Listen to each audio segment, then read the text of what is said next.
오늘 우리의 이야기가 여러분의 마음에 와닿으셨다면 좋아요와 구독으로 저희에게 힘을 실어주시길 부탁드립니다.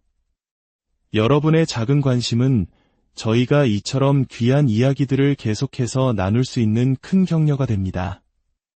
이야기를 주변 분들과 나누는 것은 마치 은총의 작은 씨앗을 함께 나누는 것과 같습니다. 이야기를 듣는 모든 분들께 하느님의 평화가 함께하기를 기도합니다. 가장 사랑받는 성물 중 하나인 갈색 스카풀라가 13세기 잉글랜드의 한 침묵의 수도사에게 주어진 성모님의 발현으로 시작되었다는 사실을 알고 계셨습니까?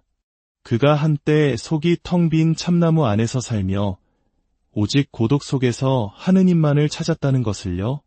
명성을 구하지 않고 오직 신이만을 추구했던 그의 조용한 믿음이 하나의 수도의 전체의 운명을 빚어냈다는 사실을요. 지금부터 성 시몬 스톡의 이야기를 시작합니다. 제1장 참나무 속의 아이. 13세기 잉글랜드 켄트의 조용한 시골 마을, 독실한 가톨릭 신자 가정에서 시몬이라는 아이가 태어났습니다. 그는 어릴 때부터 하느님의 일에 깊은 감수성을 보였습니다. 다른 아이들이 놀이와 소음에 이끌릴 때 시몬은 침묵에 끌렸습니다. 그는 종종 군중을 떠나 홀로 기도하곤 했는데 그의 마음은 주변 세상을 넘어선 무언가에 고정되어 있었습니다. 시몬은 복되신 동정 마리아, 즉 성모님에 대한 특별한 사랑을 지니고 있었습니다. 그의 가족은 집에 소박한 성모상을 모셨는데 그곳은 그가 가장 좋아하는 기도 장소가 되었습니다. 그는 그 앞에 오랫동안 무릎을 꿇고 외워서 하는 기도가 아닌 마음에서 우러나오는 애정 어린 말을 속삭였습니다. 소년이었을 때조차도 그는 성모님이 멀리 계신 분이 아니라 하느님을 찾는 영혼의 삶 속에 함께 하시는 어머니이자 안내자이며 조용한 현존이심을 이해하는 듯했습니다. 그 당시 유럽은 십자군 전쟁의 영향이 깊게 드리워져 있었습니다. 성지에서 싸우는 기사들의 이야기가 공기 중에 가득했고 많은 이들의 상상력을 자극했습니다. 하지만 시몬은 다른 종류의 사명에 부름받았음을 느꼈습니다. 손에 칼을 들고 동쪽으로 여행하는 것이 아니라 내면으로의 여정을 떠나는 것이었죠. 그에게 있어 진정한 전투는 먼 곳의 싸움터가 아니라 바로 마음속에서 벌어지는 것이었습니다. 그의 부르심은 고독과 보속, 그리고 관상이었습니다. 12살의 나이에 시몬은 급진적인 선택을 했습니다. 부모님의 마지못한 축복을 받고 그는 집을 떠나 숲으로 걸어 들어갔습니다. 오직 하느님과 함께 홀로 살 곳을 찾아서였습니다. 그곳에서 그는 속이 텅 비었지만 그늘은 튼튼한 거대한 참나무의 빈 몸통을 발견했습니다. 마치 깊은 산속에서 돌을 닦는 우리의 옛 선인들처럼 그는 세상의 소음에서 벗어나 오직 하느님과의 만남을 갈망했습니다. 이 자연적인 은수처에서 시몬은 새로운 삶의 방식을 시작했습니다. 세상으로부터는 숨겨졌지만 은총에는 온전히 열려있는 삶이었습니다. 그 참나무 안에서 그는 단순함을 기쁨으로 껴안았습니다. 숲이 제공하는 것만을 먹고 동이 트기 전에 일어나 침묵과 성경 안에서 하루를 보냈습니다. 세상에 안락함은 없었지만 시몬에게는 부족한 것이 아무것도 없었습니다. 고독 속에서 그는 부나 명예가 결코 줄 수 없는 하느님과의 깊은 일치의 풍요로움을 발견했습니다. 거의 20년 동안 시몬은 세상에 거의 알려지지 않은 채 숲속에 머물렀습니다. 하지만 이 숨겨진 삶은 낭비된 시간이 아니었습니다. 그것은 형성의 시간이었습니다. 그의 마음은 침묵의 불 속에서 단련되고 신뢰 안에서 훈련받았으며 성모님에 대한 사랑에 깊이 뿌리내렸습니다. 모든 고난은 기도가 되었고 모든 계절은 새로운 가르침이 되었습니다. 숲으로 들어갔던 소녀는 하느님의 사람으로 성장했습니다. 그리하여 왕들이 권력을 위해 싸우고 십자군이 먼 땅으로 행진하는 동안 잉글랜드 숲의 고요함 속 깊은 곳에서 시몬 스톡은 세상이 볼 수 없는 부르심을 받아들였습니다. 낡은 참나무의 빈 공간 안에서 하느님께서는 정복의 전사가 아닌 관상의 영혼을 준비하고 계셨습니다. 그는 아직 알려지지도 존경받지도 않았지만 이미 모든 것을 하느님의 뜻에 내어 맡기는 거룩한 기술을 배우고 있었습니다. 제2장 가르멜 수도회에 입회하다 거의 20년간의 고독 끝에 시몬 스톡의 삶은 예상치 못한 전환점을 맞았습니다. 성지에서 일단의 수도사들이 잉글랜드에 도착했다는 소식이 그에게 전해졌습니다. 그들은 엘리야 예언자의 전통에 뿌리를 두고 복되신 동정 마리아께 온전히 헌신하는 기도와 보속의 사람들, 바로 가르멜 수도회였습니다. 호기심과 내면의 깊은 울림에 이끌려 시몬은 자신의 숲속 안식처를 떠나 그들을 만나러 갔습니다. 그가 마주한 모습은 그를 깊이 감동시켰습니다. 가르멜 회원들은 사막의 정신, 즉 침묵, 단순함, 그리고 하느님에 대한 불타는 사랑을 지니고 있었습니다. 그러면서도 그들은 공동체 안에서 함께 살며 고독과 공동생활을 결합했습니다. 그들의 삶의 방식은 시몬이 혼자서 실천해온 모든 것을 반영하고 있었습니다. 하지만 이제 그 안에는 구조와 리듬, 그리고 형제애가 있었습니다. 성모님에 대한 그들의 신심은 단지 개인적인 것이 아니라 그들 정체성의 바로 심장이었습니다. 시몬은 마치 집에 온 듯한 느낌을 받았습니다. 기도와 식별 끝에 그는 수도회에 받아들여지기를 청했습니다. 그의 영혼의 깊이를 감지한 형제들은 경건한 마음으로 그를 환영했습니다. 그가 가르멜의 갈색 수도복을 입었을 때 그것은 시작이 아니라 완성이었습니다. 그는 자신의 마음을 조정할 필요가 없었습니다.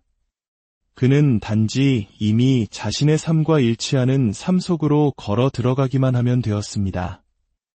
참나무 속에서 조용히 타오르던 불꽃은 이제 교회 안에서 빛을 발할 자리를 찾은 것입니다. 수년간 홀로 살았음에도 불구하고 시몬은 공동생활에 빠르게 적응했습니다. 그의 겸손함은 그가 기쁘게 회치게 순명하도록 했습니다. 그는 숲에서 그랬던 것과 같은 강도로 매일의 기도와 노동, 침묵의 리듬을 따랐습니다. 그는 어떤 직책도 구하지 않았고 칭찬도 바라지 않았지만 그의 모범은 어떤 설교보다도 강력하게 말해주었습니다. 그의 평화는 전염성이 있었고 그의 기도는 꾸준했으며 그의 존재감은 느껴졌습니다. 형제들은 그를 찾기 시작했습니다. 그가 웅변가여서가 아니라 그가 뿌리 깊은 사람이었기 때문입니다. 그가 말할 때는 명료함과 온유함, 그리고 확신이 있었습니다. 그는 이론이 아닌 살아있는 경험으로 다른 이들을 인도했습니다. 많은 젊은 수사들에게 그는 영적 아버지가 되어 어떻게 기도해야 하는지뿐만 아니라 어떻게 하느님께 온전히 순명하며 살아야 하는지를 가르쳤습니다. 이 시기 유럽의 가르멜 수도에는 여전히 연약했습니다. 그들은 오해와 불확실성에 직면한 새로운 이들이었습니다. 어떤 이들은 그들의 정체성을 의심했고 다른 이들은 그들의 미래를 의심했습니다. 이러한 상황 속에서 시몬은 결코 흔들리지 않고 조용히 타오르며 온기를 주는 꾸준한 불꽃이 되었습니다. 그는 논쟁이 아닌 신이로서 싸웠습니다. 그는 공동체에게 그들이 누구인지를, 즉 엘리야의 정신과 성모님의 마음으로 걷도록 부름받은 하느님을 위해 구별된 사람들이라는 것을 상기시켰습니다. 시몬 스톡은 숲의 고요함에서 나와 도움이 필요한 공동체의 심장부로 들어갔습니다. 그리고 그는 결코 리더십을 추구하지 않았지만 더 중요한 존재, 즉 살아있는 모범이 되었습니다. 시련의 시기에 가르멜 형제들은 권위가 아닌 빛을 찾아 그를 바라보았고 그의 조용한 시내 안에서 그 둘 모두를 발견했습니다. 제3장 폭풍 속의 가르멜 수도회가 유럽에 뿌리를 내리면서 호기심과 회의론에 동시에 직면했습니다. 가르멜산의 은수자 전통에서 태어난 이 수도회의 침묵과 관상에 대한 집중은 13세기 도시들의 분위기와는 어울리지 않아 보였습니다. 프란치스코회나 도미니코회 같은 활동적인 수도회의 영향을 받은 교회 지도자들은 이처럼 은둔적인 삶의 방식이 과연 적절한지에 대해 의문을 제기했습니다. 과연 은수자들이 설교와 공적 사목, 그리고 가시적인 활동을 지향하는 세상에서 교회를 제대로 섬길 수 있을까? 잉글랜드와 다른 지역에서 가르멜 수도회는 압박을 받았습니다. 어떤 이들은 그들의 정당성을 의심했고, 다른 이들은 그들이 시대에 뒤떨어진 이상에 집착한다고 비난했습니다. 변화에 대한 요구는 점점 더 커졌습니다. 그들은 다른 탁발 수도회처럼 더 활동적이고 더 눈에 띄게 되어야 할까? 아니면 은수자로서의 뿌리를 굳건히 지켜야 할까? 이러한 정체성의 위기는 어쩌면 낯선 땅에 처음 복음의 씨앗을 뿌렸던 우리 한국 천주교회의 초기 선조들이 겪었을 고뇌와도 닮아 있을지 모릅니다. 공동체 안에서는 긴장이 퍼져나갔고 형제들은 논쟁했으며 총회는 팽팽해졌습니다. 수도회 자체의 정체성이 위기에 처한 듯 보였습니다. 이것이 바로 시몬 스톡이 분노가 아닌 확신을 가지고 뛰어든 폭풍이었습니다.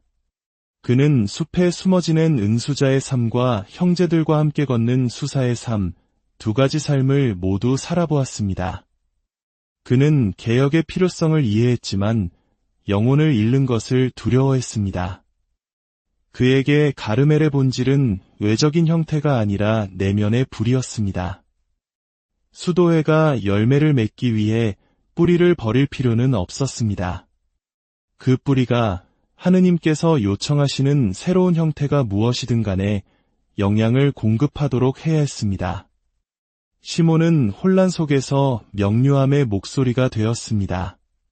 그는 형제들에게 그들의 힘이 인기나 인정에 있는 것이 아니라 기도와 침묵, 그리고 무엇보다도 성모님께 대한 신의에 있음을 상기시켰습니다.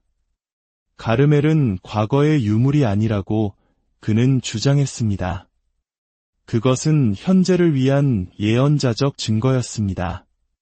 하느님 중심의 삶은 결코 시대에 뒤떨어지지 않으며 오히려 소음과 산만함으로 흘러가는 세상에서 그 어느 때보다 더 필요하다고 말했습니다. 그는 공동체에게 현명하게 적응하되 핵심을 타협하지 말라고 촉구했습니다. 그들은 도시에 들어가 수도원을 짓고 교회를 섬길 수 있었지만 언제나 관상가로 서여야 했습니다. 그들의 활동은 기도에서 비롯되어야 하고 그들의 설교는 침묵에서 흘러나와야 했습니다. 가르멜 회원이 된다는 것은 두려움 속에 물러서는 것이 아니라 영적인 힘 안에서 밖으로 나아가는 것이라고 시몬은 말했습니다. 그의 영향 아래 수도회는 발판을 찾기 시작했습니다. 영혼을 잃지 않으면서도 특정 실질적인 변화를 수용했습니다. 시몬의 리더십은 가르멜의 본래 비전과 유럽의 사목적 필요 사이의 간극을 메우는 데 도움을 주었습니다. 그는 개혁이 단절없이 가능하며 충실함이 유연성과 함께 갈 수 있음을 보여주었습니다. 위기의 시기에 시몬 스톡은 의견 이상의 것을 제공했습니다. 그는 증거를 제시했습니다. 수년간의 내적 형성으로 다져진 그의 차분한 존재는 전체 수도회를 위한 나침반이 되었습니다. 폭풍은 빨리 지나가지 않았지만 시몬을 통해 가르멜은 자신이 누구인지를 기억했고 자신의 정체성에서 멀어지는 것이 아니라 그 안으로 더 깊이 들어가며 새로운 확신을 가지고 앞으로 나아가기 시작했습니다. 제4장 총장으로 선출되다 1245년 가르멜 수도회는 결코 리더십을 추구하지 않았지만 수년간의 조용한 신의를 통해 이미 자신을 증명한 한 사람에게 눈을 돌렸습니다. 바로 성 시몬 스톡이었습니다. 그는 야망 때문이 아니라 형제들이 그에게서 보기 드문 깊이의 기도와 지혜, 그리고 가르멜의 심장에 대한 흔들림 없는 헌신을 알아보았기 때문에 총장으로 선출되었습니다. 그의 선출은 권력의 장이 아닌 정화의 새로운 장의 시작을 알렸습니다. 시몬은 수도회에 혁명이 필요한 것이 아니라 회복이 필요하다는 것을 이해했습니다. 처음부터 그는 형제들을 그들의 기원, 즉 가르멜산의 사막 영성, 엘리야의 불, 그리고 성모님의 조용한 힘으로 돌아가도록 불렀습니다. 그는 인기나 가시성에 기반한 쇄신이 아니라 더 깊은 기도와 단식, 그리고 관상적 정체성에 대한 충실함을 통한 쇄신을 촉구했습니다. 진정한 개혁은 영혼 안에서 먼저 일어나야 한다고 그는 말했습니다. 그는 모든 공동체가 보속과 침묵의 새로운 리듬을 받아들이도록 격려했습니다. 그는 수사들에게 음식뿐만 아니라 안락함과 타협으로부터도 단식하라고 요청했습니다. 그는 성무일도, 거룩한 독서, 그리고 개인 기도의 매일의 실천을 재차 강조했습니다. 진정한 개혁은 거창한 선언을 통해서가 아니라 매일의 작은 충실한 행위를 통해 온다고 시몬은 가르쳤습니다. 거룩함은 숨겨진 곳에서 시작된다고 그는 상기시켰습니다. 시몬은 멀리서 지도하지 않았습니다. 나이에도 불구하고 그는 유럽 전역의 가르멜 수도원들을 방문하기 위해 긴 여정을 떠났습니다. 그는 화려함이 아닌 겸손함으로 여행했고 걸을 수 있을 때는 걸었으며 소박한 숙소에 머물고 형제들의 일상에 함께했습니다. 그는 그들과 함께 기도하고 그들의 말을 듣고 그들을 격려했습니다. 그의 존재는 평온을 가져왔고 그의 모범은 희망을 가져왔습니다. 그는 다른 수도회를 모방하는 것이 아니라 그들이 되어야 할 본연의 모습, 즉 침묵에 뿌리내린 관상가, 성모님에 의해 인도되는 종, 소란스러운 세상의 예언자가 되는 것이 그들의 부르심임을 상기시켰습니다. 그는 연민으로 교정하고 온유함으로 이끌었습니다. 시몬은 결코 수도회가 세상적인 면에서 번성할 것이라고 약속하지 않았습니다.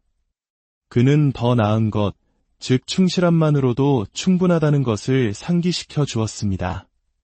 생존은 인정이 아닌 신뢰에 달려있다고 가르쳤습니다. 하느님의 섭리에 대한 신뢰, 성모님의 보살핌에 대한 신뢰, 그리고 가르멜의 좁고 숨겨진 길이 여전히 거룩함으로 이어진다는 신뢰, 그리고 그 거룩함은 언제나 충분하다는 신뢰였습니다. 그는 포고가 아닌 모범으로 다스렸습니다. 시몬 스톡은 단순히 총장이 아니라 그들과 함께 걷는 맏형이자 그들이 굳건히 버틸 수 있도록 도와주는 다이 되었습니다. 제5장 동과 서를 잇는 다리 총장으로서 시몬 스톡은 두세 개, 즉 가르멜산의 사막에서 태어나 엘리야의 정신으로 형성된 동방의 영성과 이제는 붐비는 도시, 활동적인 사목, 그리고 변화하는 교회적 기대를 마주한 중세 유럽이라는 서방의 현실 사이의 교차로에 서 있었습니다. 질문은 시급했습니다. 수도에는 동방의 고독과는 더 이상 닮지 않은 서방 교회에 적응하면서도 관상적인 뿌리에 충실할 수 있을까? 시몬은 지혜와 기도, 그리고 깊은 신의만 있다면 가능하다고 믿었습니다. 그는 인노첸시오 4세 교황님께 회칙의 완화를 청원했습니다. 그것은 회칙을 약화시키기 위함이 아니라 수사들이 새로운 환경에서 더 풍요롭게 살아갈 수 있도록 하기 위함이었습니다. 이 요청은 1247년에 승인되었고 회칙의 정신은 유지하면서도 특정 관습들을 조정하여 수사들이 도시에 살고 제한된 공적 사목에 참여하며 더 큰 유연성을 가지고 공동체를 구성할 수 있도록 허용했습니다. 하지만 시몬은 신중했습니다. 적응이 결코 희석이 되어서는 안 된다고 그는 강조했습니다. 관상은 가르멜 생활의 심장부에 남아있어야만 했습니다. 침묵, 기도, 그리고 하느님과의 내적 일치는 타협할 수 없는 것이었습니다. 수사들은 이제 더 공개적으로 설교하고 공부하고 교회의 필요에 부응할 수 있었지만 오직 그들의 행동이 그리스도와의 깊은 친밀함에서 흘러나올 때만 가능했습니다. 가르멜 회원은 여전히 그리고 언제나 첫째로 관상가였습니다. 이 정체성의 중심에 시몬은 동정 마리아를 두었습니다. 그는 단순히 마리아 신심을 장려하는 것을 넘어 그것을 본질적인 것으로 정의했습니다. 성모님은 단지 가르멜의 수호성인이 아니라 그 영혼이었습니다. 경청과 순명, 그리고 내적 힘의 모범이신 성모님은 모든 수사를 위한 모델이 되었습니다. 시몬은 형제들에게 끊임없이 상기시켰습니다. 가르멜 회원이 된다는 것은 성모님과 함께 살고 성모님과 함께 생각하며 성모님의 마음으로 그리스도를 섬기는 것입니다. 이러한 성모님에 대한 비전은 수도회가 서방에서 자신을 이해하는 방식을 형성했습니다. 그것은 사막을 버리는 것이 아니라 새로운 기후에서 사막이 꽃을 피우는 것이었습니다. 시몬의 리더십을 통해 가르멜 수도회는 고대적이면서도 살아있고 숨겨져 있으면서도 선교적이며 깊이 뿌리내렸으면서도 새로운 토양에 열려있는 영성의 기초를 마련했습니다. 그는 침묵과 봉사 사이의 다리가 되어 가르멜의 불꽃을 가두어두는 것이 아니라 그 빛을 잃지 않으면서 새로운 공기 속에서 숨쉬게 함으로써 보존했습니다. 제6장 어둠 속의 노래 그리고 성모님의 약속. 시몬 스톡은 언제나 복되신 동정 마리아께 깊은 신심을 품고 있었습니다. 어린 시절부터 성모님은 그의 기도의 중심이었고 그의 고독한 삶의 동반자였으며 그의 영혼의 피난처였습니다. 총장으로서 그는 수도회 전체를 성모님의 특별한 보호 아래 맡겼습니다. 수도회가 정체성의 위기와 외부의 압력으로 고통받던 그 어두운 시기에 시몬은 이전보다 더 간절히 성모님께 의지했습니다. 그는 밤낮으로 기도하며 가르멜의 어머니이자 여왕이신 분께 도움과 인도를 청했습니다. 전승에 따르면 1251년 7월 16일 시몬이 잉글랜드 케임브리지의 수도원에서 깊은 기도에 잠겨 있을 때 그의 기도는 놀라운 방식으로 응답받았습니다. 그는 성모 마리아께서 천사들에 둘러싸여 발현하시는 모습을 보았습니다. 성모님께서는 손에 갈색 스카풀라를 들고 계셨습니다. 그것은 가르멜 수도복의 일부인 어깨에 걸치는 작은 천 조각이었습니다. 성모님께서는 시몬에게 이렇게 말씀하셨다고 전해집니다. 사랑하는 아들아, 그대와 가르멜 자녀들을 위한 표징으로 그대의 수도회에 이 의복을 받으라.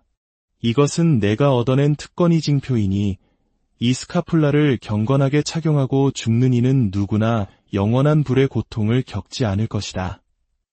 이것은 구원의 표징이며 위험으로부터의 보호이며 평화와 영원한 계약의 보증이다. 이 약속은 단순한 위로 이상이었습니다. 그것은 희망의 선언이었습니다. 위기에 처한 수도회에게 그것은 하늘이 그들을 버리지 않았다는 확신을 주었습니다.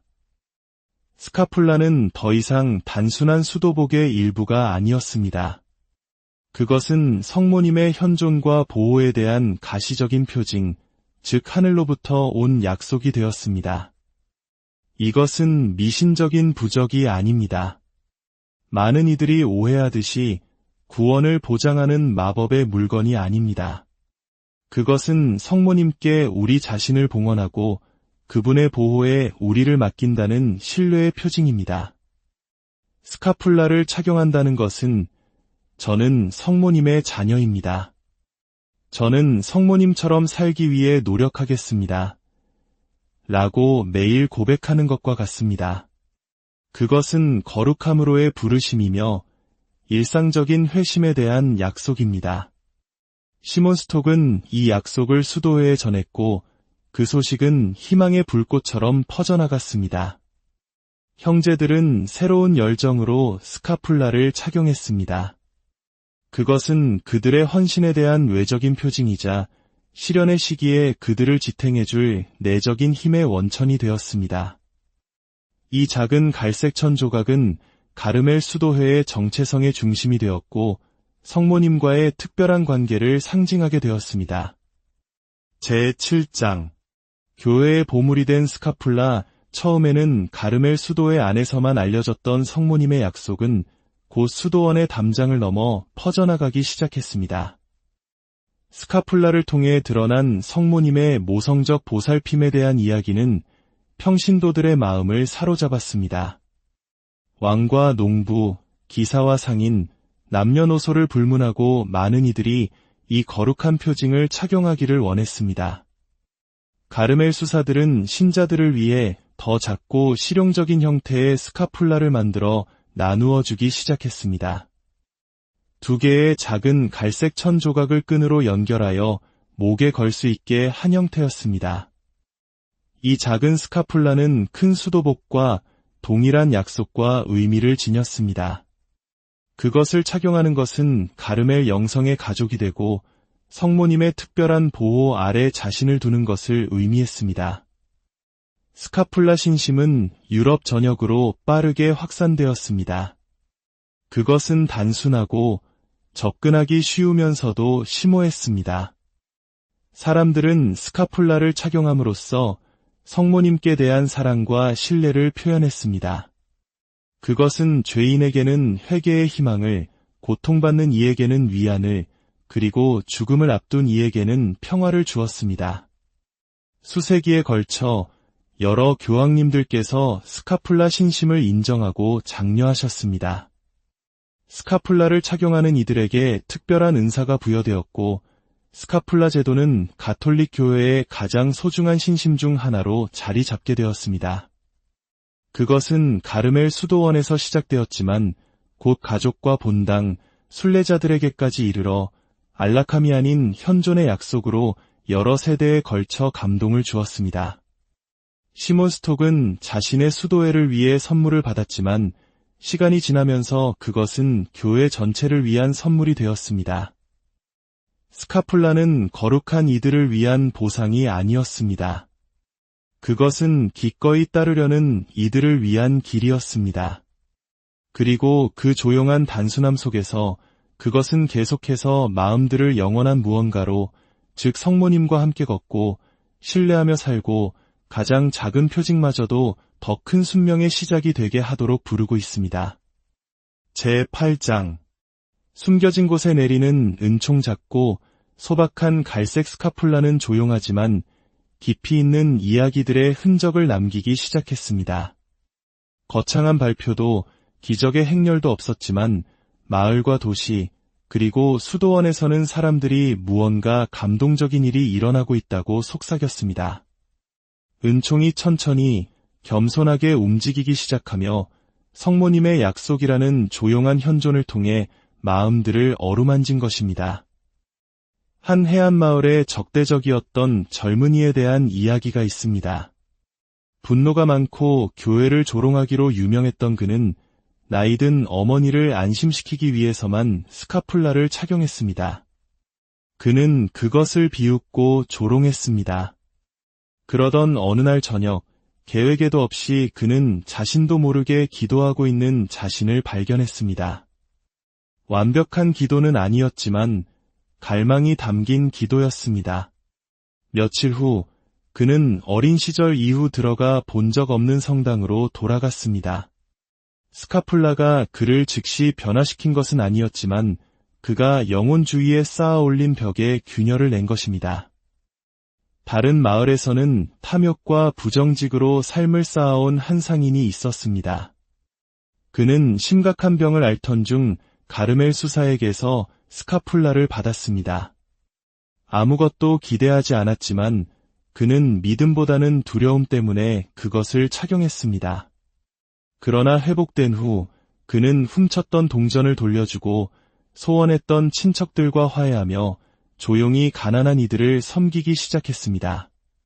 그는 아무에게도 말하지 않았지만 그를 아는 사람들은 보이지 않는 무언가에 의해 부드러워진 한 남자에 대해 이야기했습니다. 시몬 스톡은 종종 이런 이야기들을 들었지만 결코 그것들을 수집하려 하지 않았습니다. 그는 표징을 찾는 것을 경계했습니다. 그에게 스카폴라는 기적에 관한 것이 아니라 자비에 관한 것이었습니다. 성모님께서는 조용히 일하신다. 눈을 부시게 하는 것이 아니라 마음을 이끄신다고 그는 말하곤 했습니다.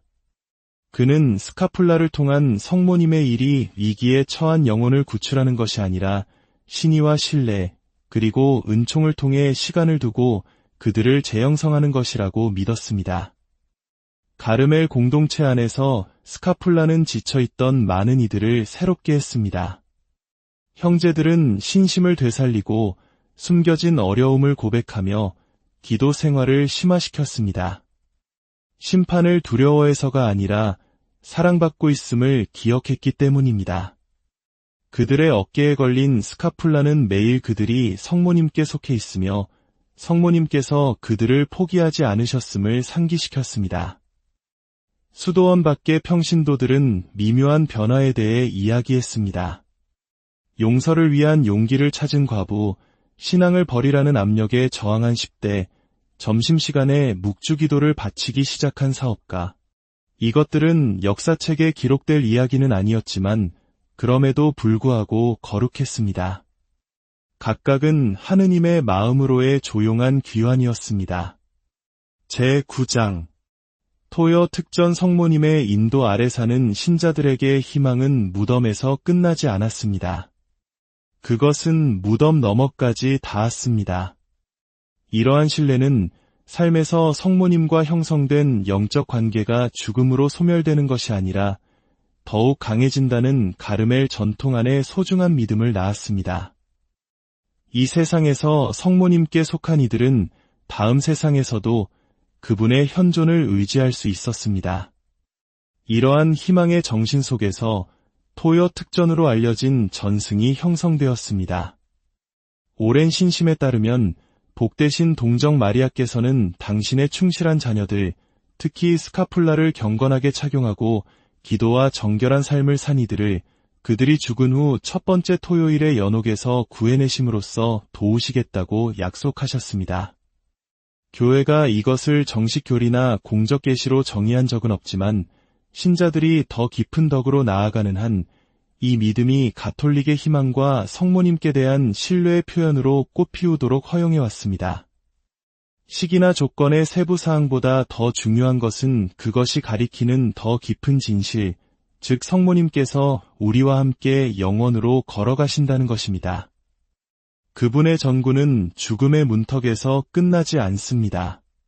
그분은 결코 자녀를 버리지 않는 어머니로서 심판과 정화를 통해 우리와 동행하십니다. 시몬 스톡 자신은 토요 특전 전통에 대해 직접 말한 적이 없지만 그는 나중에 구원받기를 바라기만 하는 것이 아니라 지금 성모님과 일치하여 사는 것의 중요성을 종종 강조했습니다. 그는 천국으로 가는 가장 안전한 길은 그분을 통한 하느님께 대한 매일의 순명이라고 가르쳤습니다. 그분처럼 기도하고 그분처럼 사랑하며 그분처럼 신뢰하는 것입니다. 이런 식으로 성모님은 단지 중재자가 아니라 영혼을 위해 우리의 마음을 빚어주시는 동반자가 되십니다. 교회는 지혜롭게도 신자들이 이러한 신심의 미신이 아닌 평온함으로 접근하도록 초대합니다. 성모님의 도움에 대한 진정한 희망은 진실한 그리스도인 생활과 결합되어야 합니다. 스카폴라를 착용한다면 그것은 지속적인 회개의 표징, 즉 성모님을 통한 하느님께 대한 매일의 예가 되어야 합니다. 토요일의 해방에 대한 약속은 우리의 삶이 이미 은총을 향해 있을 때에만 의미가 있습니다. 결국 토요 특전의 핵심은 날짜나 구원에 관한 것이 아닙니다. 그것은 관계에 관한 것입니다. 그것은 지금 우리가 죽음이 왔을 때 낯선 이가 아닌 어머니를 만날 수 있는 방식으로 사는 것에 관한 것입니다. 우리와 함께 걷고 우리를 위해 기도하며 우리를 정화하고 토요일뿐만 아니라 매일 영원한 생명의 여명 속으로 우리를 집으로 이끄시는 분을 만나는 것입니다. 제10장 거룩한 죽음. 살아있는 유산 세월이 흐르면서 시몬 스톡의 몸은 쇠약해졌지만 그의 영은 흔들림이 없었습니다. 그는 조용한 힘으로 가르멜 수도회를 계속 이끌며 할 수 있을 때는 공동체를 방문하고 기도와 신의의 삶 속에서 형제들을 격려했습니다. 그의 말은 적었지만 항상 성경과 침묵, 그리고 성모님께 대한 신뢰의 뿌리를 두고 있었습니다. 쇠약함 속에서도 그는 목자로 남아 권위가 아닌 사랑에 소진된 삶의 증거로 이끌었습니다. 마지막 몇 달 동안 시몬은 더 자주 고독 속으로 물러났습니다. 그는 성체 앞에서 더 오랜 시간을 보냈고 그의 시선은 감실에 머물렀으며 그의 손가락은 수십 년 동안 착용해온 스카풀라를 부드럽게 쥐고 있었습니다. 그와 가까웠던 이들은 그의 존재가 더욱 평화로워지고 목소리는 더 부드러워졌으며 미소는 더욱 빛났다고 말했습니다.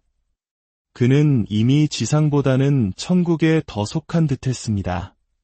가르멜 전승에 따르면 시몬은 1265년 5월 16일 사목 방문 중이던 프랑스 보르도시에서 선종했습니다. 그와 함께 있던 수사들은 그의 마지막 순간이 비범한 평온함으로 특징 지어졌다고 증언했습니다. 그는 공동체에게 그가 몇 년 전에 작곡한 찬미가 가르멜의 꽃을 불러달라고 요청했습니다. 그들의 기도 소리가 높아질 때 시몬은 조용히 고개를 숙이고 영원으로 떠났습니다. 그의 죽음 소식은 가르멜 공동체와 그의 온화한 리더십을 알았던 평신도들 사이에 빠르게 퍼졌습니다. 보르도에 있는 그의 무덤은 곧 순례지가 되었습니다. 많은 이들이 그의 전구를 통해 육체적 치유, 영적 위로, 심지어 수도 성소와 같은 은혜를 받았다고 보고했습니다.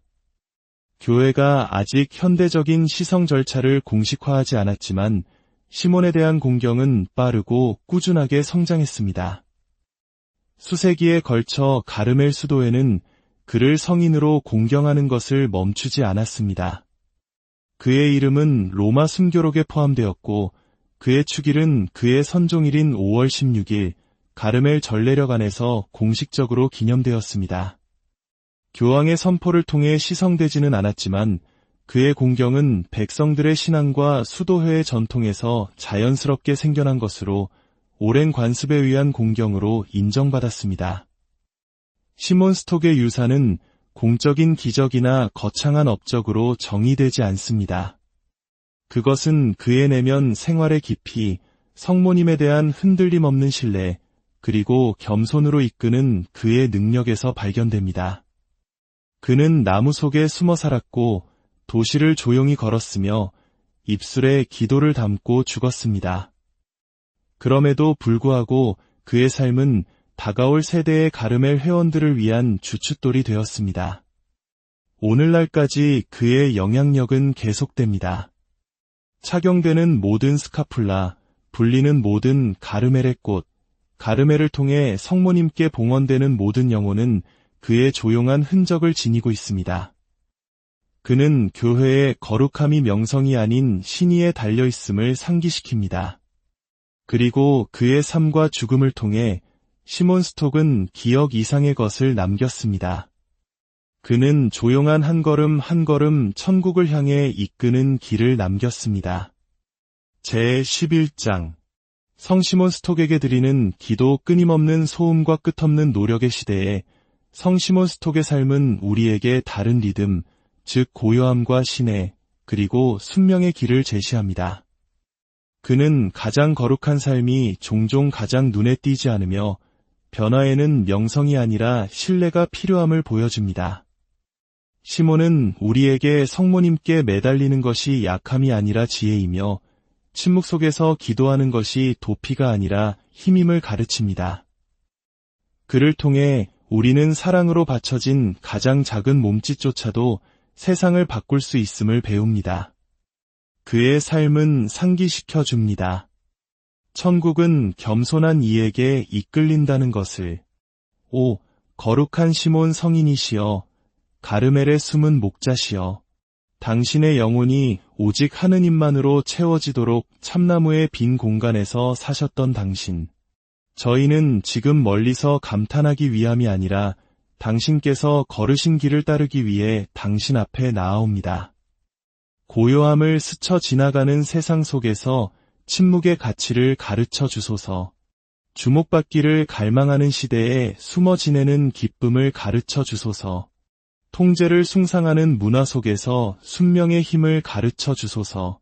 당신은 단순한 말이 아니라 당신의 현존으로 빚어진 삶으로 성모님을 사랑하셨습니다. 당신은 당신의 마음에 그분의 이름을, 당신의 어깨에 그분의 약속을 지니셨습니다. 다른 이들이 의심할 때에도 당신은 그분을 믿었고 그분은 하늘로부터 온 은총으로 당신에게 응답하셨습니다. 오, 사랑하는 시몬이여, 저희를 위해 기도해 주소서. 저희가 겸손의 옷을 입고 매일 믿음으로 옷 입고 걷도록, 저희가 지칠 때, 저희의 기도가 마를 때, 낙담이 어둠 속에서 속삭일 때 저희를 위해 전구해 주소서. 하느님께서 조용히 말씀하시고 성모님께서 인내로이 기다리시는 그 고요한 곳으로 저희를 다시 이끌어 주소서. 명령이 아닌 모범으로 이끄셨던 당신, 저희가 사랑으로, 연민으로, 외칠 필요 없는 평화로 다른 이들을 이끌도록 도와주소서. 스카풀라를 장식이 아니라 신뢰의 상징으로 지니셨던 당신, 저희가 착용하는 것을 살아가도록 기도해 주소서. 봉헌되고 단순하며 깨어있는 삶을 살도록 의심의 순간에 저희에게 상기시켜 주소서. 성모님께서는 당신의 자녀들을 잊지 않으신다는 것을, 두려움의 순간에 저희에게 상기시켜 주소서. 십자가는 이야기의 끝이 아니라는 것을, 죽음의 순간에 저희에게 상기시켜 주소서. 그분과 함께 걷는 이들은 결코 홀로 걷지 않을 것이라는 것을. 그러므로 저희는 당신께 청하오니 성시몬 스톡이시여, 저희와 함께 기도 안에 서주소서. 저희의 마음을 조용한 믿음으로, 저희의 손을 겸손한 봉사로, 그리고 저희의 영혼을 저희를 결코 떠나지 않으시는 어머니의 약속 안에서 쉬도록 인도해 주소서. 아멘. 오늘 성시몬 스톡의 삶을 통해 우리 각자의 마음속에 작은 위로와 희망의 불씨가 피어났기를 기도합니다. 여러분의 삶의 여정에 성모님의 따뜻한 오늘 우리의 이야기가 여러분의 마음에 와닿으셨다면 좋아요와 구독으로 저희에게 힘을 실어주시길 부탁드립니다. 여러분의 작은 관심은 저희가 이처럼 귀한 이야기들을 계속해서 나눌 수 있는 큰 격려가 됩니다. 이야기를 주변 분들과 나누는 것은 마치 은총의 작은 씨앗을 함께 나누는 것과 같습니다. 이야기를 듣는 모든 분들께 하느님의 평화가 함께하기를 기도합니다.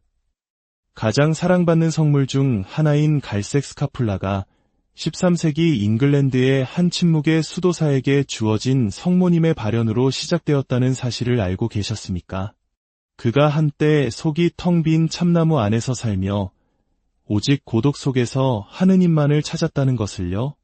명성을 구하지 않고 오직 신이만을 추구했던 그의 조용한 믿음이 하나의 수도의 전체의 운명을 빚어냈다는 사실을요. 지금부터 성시몬 스톡의 이야기를 시작합니다. 제1장. 참나무 속의 아이. 13세기 잉글랜드 켄트의 조용한 시골 마을, 독실한 가톨릭 신자 가정에서 시몬이라는 아이가 태어났습니다. 그는 어릴 때부터 하느님의 일에 깊은 감수성을 보였습니다. 다른 아이들이 놀이와 소음에 이끌릴 때 시몬은 침묵에 끌렸습니다. 그는 종종 군중을 떠나 홀로 기도하곤 했는데 그의 마음은 주변 세상을 넘어선 무언가에 고정되어 있었습니다. 시몬은 복되신 동정 마리아, 즉 성모님에 대한 특별한 사랑을 지니고 있었습니다. 그의 가족은 집에 소박한 성모상을 모셨는데 그곳은 그가 가장 좋아하는 기도 장소가 되었습니다. 그는 그 앞에 오랫동안 무릎을 꿇고 외워서 하는 기도가 아닌 마음에서 우러나오는 애정 어린 말을 속삭였습니다. 소년이었을 때조차도 그는 성모님이 멀리 계신 분이 아니라 하느님을 찾는 영혼의 삶 속에 함께 하시는 어머니이자 안내자이며 조용한 현존이심을 이해하는 듯했습니다. 그 당시 유럽은 십자군 전쟁의 영향이 깊게 드리워져 있었습니다. 성지에서 싸우는 기사들의 이야기가 공기 중에 가득했고 많은 이들의 상상력을 자극했습니다. 하지만 시몬은 다른 종류의 사명에 부름받았음을 느꼈습니다. 손에 칼을 들고 동쪽으로 여행하는 것이 아니라 내면으로의 여정을 떠나는 것이었죠. 그에게 있어 진정한 전투는 먼 곳의 싸움터가 아니라 바로 마음속에서 벌어지는 것이었습니다. 그의 부르심은 고독과 보속, 그리고 관상이었습니다. 12살의 나이에 시몬은 급진적인 선택을 했습니다. 부모님의 마지못한 축복을 받고 그는 집을 떠나 숲으로 걸어 들어갔습니다. 오직 하느님과 함께 홀로 살 곳을 찾아서였습니다. 그곳에서 그는 속이 텅 비었지만 그늘은 튼튼한 거대한 참나무의 빈 몸통을 발견했습니다. 마치 깊은 산 속에서 돌을 닦는 우리의 옛 선인들처럼 그는 세상의 소음에서 벗어나 오직 하느님과의 만남을 갈망했습니다. 이 자연적인 은수처에서 시몬은 새로운 삶의 방식을 시작했습니다. 세상으로부터는 숨겨졌지만 은총에는 온전히 열려있는 삶이었습니다. 그 참나무 안에서 그는 단순함을 기쁨으로 껴안았습니다. 숲이 제공하는 것만을 먹고 동이 트기 전에 일어나 침묵과 성경 안에서 하루를 보냈습니다. 세상에 안락함은 없었지만 시몬에게는 부족한 것이 아무것도 없었습니다. 고독 속에서 그는 부나 명예가 결코 줄 수 없는 하느님과의 깊은 일치의 풍요로움을 발견했습니다. 거의 20년 동안 시몬은 세상에 거의 알려지지 않은 채 숲속에 머물렀습니다. 하지만 이 숨겨진 삶은 낭비된 시간이 아니었습니다. 그것은 형성의 시간이었습니다. 그의 마음은 침묵의 불 속에서 단련되고 신뢰 안에서 훈련받았으며 성모님에 대한 사랑에 깊이 뿌리내렸습니다. 모든 고난은 기도가 되었고 모든 계절은 새로운 가르침이 되었습니다. 숲으로 들어갔던 소녀는 하느님의 사람으로 성장했습니다. 그리하여 왕들이 권력을 위해 싸우고 십자군이 먼 땅으로 행진하는 동안 잉글랜드 숲의 고요함 속 깊은 곳에서 시몬 스톡은 세상이 볼 수 없는 부르심을 받아들였습니다.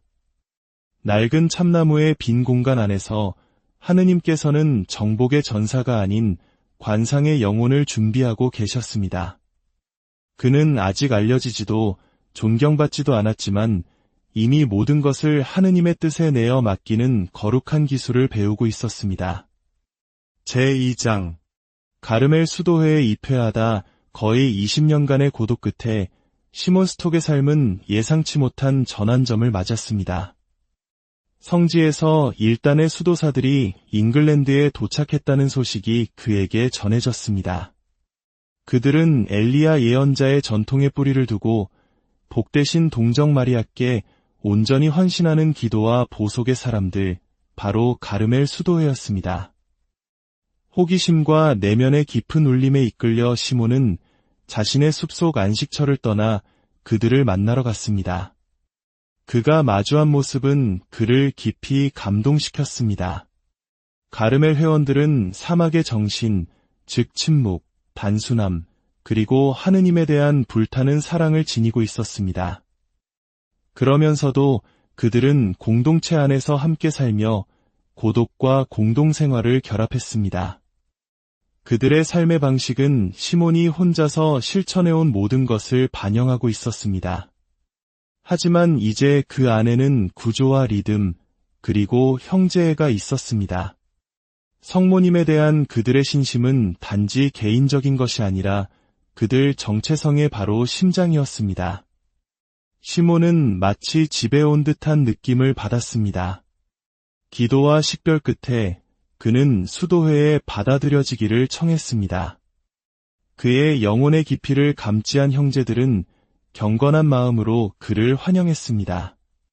그가 가르멜의 갈색 수도복을 입었을 때 그것은 시작이 아니라 완성이었습니다. 그는 자신의 마음을 조정할 필요가 없었습니다. 그는 단지 이미 자신의 삶과 일치하는 삶 속으로 걸어 들어가기만 하면 되었습니다. 참나무 속에서 조용히 타오르던 불꽃은 이제 교회 안에서 빛을 발할 자리를 찾은 것입니다. 수년간 홀로 살았음에도 불구하고 시몬은 공동생활에 빠르게 적응했습니다. 그의 겸손함은 그가 기쁘게 회치게 순명하도록 했습니다. 그는 숲에서 그랬던 것과 같은 강도로 매일의 기도와 노동, 침묵의 리듬을 따랐습니다. 그는 어떤 직책도 구하지 않았고 칭찬도 바라지 않았지만 그의 모범은 어떤 설교보다도 강력하게 말해주었습니다. 그의 평화는 전염성이 있었고 그의 기도는 꾸준했으며 그의 존재감은 느껴졌습니다. 형제들은 그를 찾기 시작했습니다. 그가 웅변가여서가 아니라 그가 뿌리 깊은 사람이었기 때문입니다. 그가 말할 때는 명료함과 온유함, 그리고 확신이 있었습니다. 그는 이론이 아닌 살아있는 경험으로 다른 이들을 인도했습니다. 많은 젊은 수사들에게 그는 영적 아버지가 되어 어떻게 기도해야 하는지뿐만 아니라 어떻게 하느님께 온전히 순명하며 살아야 하는지를 가르쳤습니다. 이 시기 유럽의 가르멜 수도에는 여전히 연약했습니다. 그들은 오해와 불확실성에 직면한 새로운 이들이었습니다. 어떤 이들은 그들의 정체성을 의심했고 다른 이들은 그들의 미래를 의심했습니다. 이러한 상황 속에서 시몬은 결코 흔들리지 않고 조용히 타오르며 온기를 주는 꾸준한 불꽃이 되었습니다. 그는 논쟁이 아닌 신이로서 싸웠습니다. 그는 공동체에게 그들이 누구인지를, 즉 엘리야의 정신과 성모님의 마음으로 걷도록 부름받은 하느님을 위해 구별된 사람들이라는 것을 상기시켰습니다. 시몬 스톡은 숲의 고요함에서 나와 도움이 필요한 공동체의 심장부로 들어갔습니다. 그리고 그는 결코 리더십을 추구하지 않았지만 더 중요한 존재, 즉 살아있는 모범이 되었습니다. 시련의 시기에 가르멜 형제들은 권위가 아닌 빛을 찾아 그를 바라보았고 그의 조용한 시내 안에서 그 둘 모두를 발견했습니다. 제3장 폭풍 속의 가르멜 수도회가 유럽에 뿌리를 내리면서 호기심과 회의론에 동시에 직면했습니다. 가르멜산의 은수자 전통에서 태어난 이 수도회의 침묵과 관상에 대한 집중은 13세기 도시들의 분위기와는 어울리지 않아 보였습니다. 프란치스코회나 도미니코회 같은 활동적인 수도회의 영향을 받은 교회 지도자들은 이처럼 은둔적인 삶의 방식이 과연 적절한지에 대해 의문을 제기했습니다. 과연 은수자들이 설교와 공적 사목, 그리고 가시적인 활동을 지향하는 세상에서 교회를 제대로 섬길 수 있을까? 잉글랜드와 다른 지역에서 가르멜 수도회는 압박을 받았습니다. 어떤 이들은 그들의 정당성을 의심했고 다른 이들은 그들이 시대에 뒤떨어진 이상에 집착한다고 비난했습니다. 변화에 대한 요구는 점점 더 커졌습니다.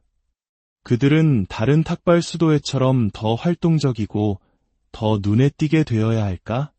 아니면 은수자로서의 뿌리를 굳건히 지켜야 할까? 이러한 정체성의 위기는 어쩌면 낯선 땅에 처음 복음의 씨앗을 뿌렸던 우리 한국 천주교회의 초기 선조들이 겪었을 고뇌와도 닮아 있을지 모릅니다. 공동체 안에서는 긴장이 퍼져나갔고 형제들은 논쟁했으며 총회는 팽팽해졌습니다. 수도회 자체의 정체성이 위기에 처한 듯 보였습니다. 이것이 바로 시몬 스톡이 분노가 아닌 확신을 가지고 뛰어든 폭풍이었습니다. 그는 숲에 숨어 지낸 은수자의 삶과 형제들과 함께 걷는 수사의 삶, 두 가지 삶을 모두 살아보았습니다. 그는 개혁의 필요성을 이해했지만 영혼을 잃는 것을 두려워했습니다. 그에게 가르멜의 본질은 외적인 형태가 아니라 내면의 불이었습니다. 수도회가 열매를 맺기 위해 뿌리를 버릴 필요는 없었습니다. 그 뿌리가 하느님께서 요청하시는 새로운 형태가 무엇이든 간에 영양을 공급하도록 해야 했습니다. 시몬은 혼란 속에서 명료함의 목소리가 되었습니다. 그는 형제들에게 그들의 힘이 인기나 인정에 있는 것이 아니라 기도와 침묵, 그리고 무엇보다도 성모님께 대한 신의에 있음을 상기시켰습니다. 가르멜은 과거의 유물이 아니라고 그는 주장했습니다. 그것은 현재를 위한 예언자적 증거였습니다. 하느님 중심의 삶은 결코 시대에 뒤떨어지지 않으며 오히려 소음과 산만함으로 흘러가는 세상에서 그 어느 때보다 더 필요하다고 말했습니다. 그는 공동체에게 현명하게 적응하되 핵심을 타협하지 말라고 촉구했습니다. 그들은 도시에 들어가 수도원을 짓고 교회를 섬길 수 있었지만 언제나 관상가로 서여야 했습니다. 그들의 활동은 기도에서 비롯되어야 하고 그들의 설교는 침묵에서 흘러나와야 했습니다. 가르멜 회원이 된다는 것은 두려움 속에 물러서는 것이 아니라 영적인 힘 안에서 밖으로 나아가는 것이라고 시몬은 말했습니다. 그의 영향 아래 수도회는 발판을 찾기 시작했습니다. 영혼을 잃지 않으면서도 특정 실질적인 변화를 수용했습니다. 시몬의 리더십은 가르멜의 본래 비전과 유럽의 사목적 필요 사이의 간극을 메우는 데 도움을 주었습니다. 그는 개혁이 단절없이 가능하며 충실함이 유연성과 함께 갈 수 있음을 보여주었습니다. 위기의 시기에 시몬 스톡은 의견 이상의 것을 제공했습니다. 그는 증거를 제시했습니다. 수년간의 내적 형성으로 다져진 그의 차분한 존재는 전체 수도회를 위한 나침반이 되었습니다. 폭풍은 빨리 지나가지 않았지만 시몬을 통해 가르멜은 자신이 누구인지를 기억했고 자신의 정체성에서 멀어지는 것이 아니라 그 안으로 더 깊이 들어가며 새로운 확신을 가지고 앞으로 나아가기 시작했습니다.